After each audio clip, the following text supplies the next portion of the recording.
Hello दोस्तों, मैं आप सबका स्वागत करता हूं मेरे इस खूबसूरत से चैनल इंस्पायरो जर्नी पर, जहां आप अपने विचारों को बदल सकते हैं। मैं आप सभी को इस चैनल के माध्यम से ऐसी ऐसी घटनाओं और कहानियों के बारे में बताऊंगा जिससे आप अपने जीवन में प्रयोग करके अपने साथ हो रही छोटी छोटी गलतियों को सुधार कर आप खुश रह सकते हैं। हमारे जीवन में कभी कभी ऐसी घटनाएं हो जाती हैं जो हम कभी नादानी में या तो कभी किसी के बहकावे में आकर कर देते हैं, और जैसे जैसे समय बीतता है और हमारा ज्ञान और सोचने की क्षमता बढ़ती है तो हमें उस किए हुए कार्य पर पछतावा होता है। हम खुद को सोचते हैं कि क्या होता अगर हमने वो कार्य ना किया होता या उस गलती को सुधार दिया होता। लेकिन क्या हम कभी ये सोचते हैं कि बीता हुआ कल कभी लौट कर नहीं आता? ये किसी को छोटी बातें लग सकती है, लेकिन इसकी गहराइयों में कोई बात नहीं करना चाहता है। तो आज मैं आपको महात्मा बुद्ध के एक ऐसे प्रवचन को सुनाऊंगा जिसके माध्यम से हम अपने किए हुए भूलों को भूलकर कैसे आगे बढ़ सकेंगे। एक समय की बात है, महात्मा बुद्ध एक गांव में प्रवचन सुना रहे थे।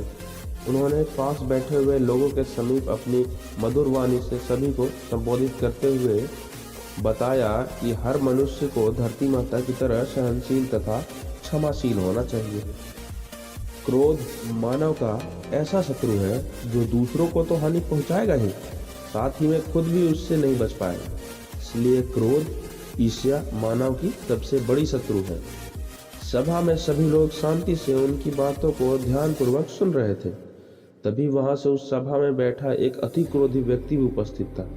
वह पहले तो उनकी बातें सुनकर चुप रहा, फिर अचानक महात्मा जी से क्रोधित होकर बोला। बोलते समय उसकी आंखें खून के समान लाल थी। उसने बोला कि तुम ढोंगी हो, यहाँ बैठकर लोगों को बेवकूफ बना रहे हो। यह जो भी तुम कुछ कह रहे हो ना, इसको सचमुच करना बहुत मुश्किल है। समझे, तुम्हारे इन बातों का कोई मतलब नहीं है। यह सब बातें कोई मायने नहीं रखती असल जिंदगी में। कहानी सुनाना बंद करो धूर्त महात्मा, और यहाँ से चले जाओ। ऐसे कठोर वचन सुनकर भी महात्मा जी ने उस क्रोधी पुरुष का कोई विरोध नहीं किया और न ही उसकी कोई बातों पर कोई भी प्रतिक्रिया दी। वह शांत रहे और अपना काम करते रहे, जिससे वह पुरुष और भी क्रोधित हो गया।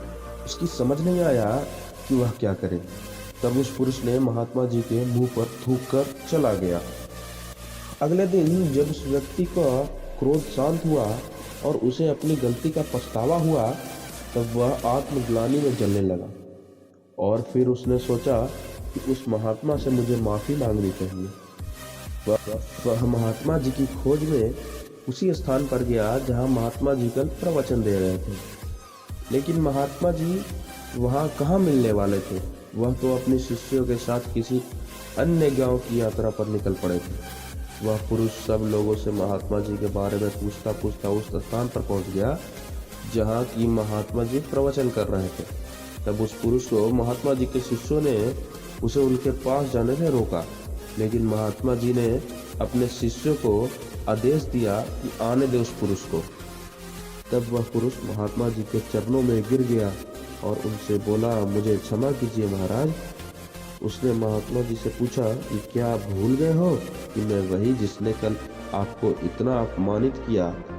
मैंने अपने दुष्ट कृत्य की आपसे माफ़ी मांगता हूँ। तब महात्मा जी ने बड़ी शालीनता से उस पुरुष से बोले कि कौन सी बात। तब उस पुरुष ने बड़ी हैरानी से महात्मा जी की ओर देखा। महात्मा जी बोले कि मैं तो बीती बातें वहीं छोड़ आया, क्योंकि बीता हुआ कल वापस लौट कर नहीं आता। इसलिए बीती हुई बातों के वजह से आज और अपना आने वाला कल नहीं बिगाड़ना चाहिए। जो हो गया सो हो गया। तुम्हें अपनी भूल का एहसास हुआ, यही सबसे बड़ी बात है। तुम अपनी गलती को मान लिए, सो तुम अब निर्मल हो गए हो। इसलिए कोई भी ग्लानि अपने मन में नहीं रखो। अपने आने वाले कल के बारे में विचार करो और उसे सुधारने का प्रयास करो। महात्मा जी की बात सुनकर उस पुरुष के मन का भार हल्का हो गया और उसने महाराज जी के चरणों को पकड़कर कहा, आज से मैं अपने क्रोध का त्याग करता हूँ और धैर्यवान और क्षमाशील होने का प्रण लेता हूँ। तो दोस्तों, हमें इस कहानी से प्रेरणा मिलती है कि हमें अपने बीते हुए कल की गलती को लेकर हमें वर्तमान में उसका पछतावा ना करते हुए अपनी गलती के ऊपर विचार विमर्श करके आगे बढ़ना चाहिए और भविष्य में दोबारा उस गलती को नहीं करना चाहिए। अगर आपको मेरी वीडियो अच्छी लगती है तो इस वीडियो को लाइक, शेयर एंड कमेंट जरूर करें और ऐसे ही अनोखे कंटेंट के लिए हमारे चैनल को सब्सक्राइब कर बेल आइकन जरूर ऑन कर लें। धन्यवाद।